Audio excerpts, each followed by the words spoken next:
All right, once again, let's talk about what we know about this given angle. So I know that these two angles are something called, oops, that is not what I meant to do, are something called adjacent.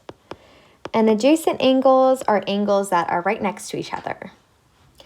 I also know that these two angles are supplementary because anytime I see a straight line formed, I know that that has to be equal to 180 degrees.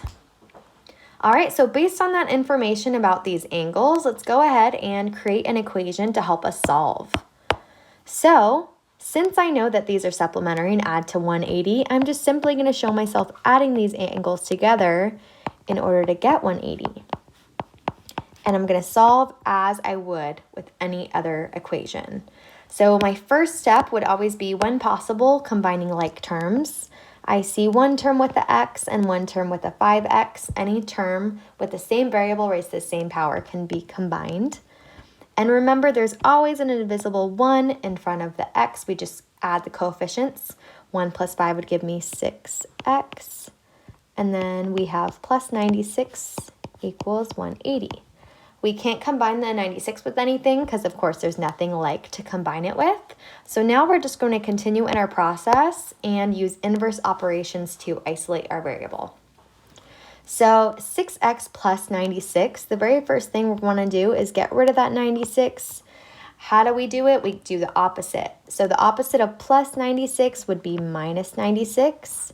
Plus and minus would cancel to nothing. But of course, we have to balance the equation by doing it on both sides.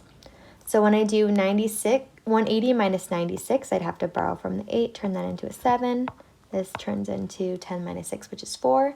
7 minus 9 I cannot do, so I would borrow from this, turn this into a 17 minus 9, which of course would give me 8. So I'd be left with 84. So 6x equals 84.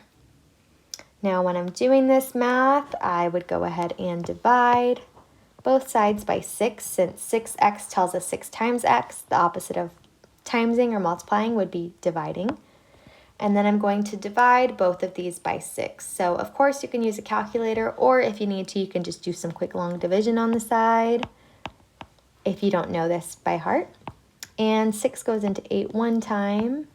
I subtract to be left with 2, left with 4, and this goes in 14 times equally. So x equals 14, we think, but don't take my word for it. Go ahead and plug it in and make sure that it makes this statement true.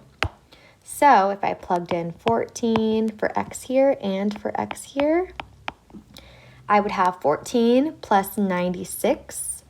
And when I do that math, I would be left with 110. And then I would have 14 times 5.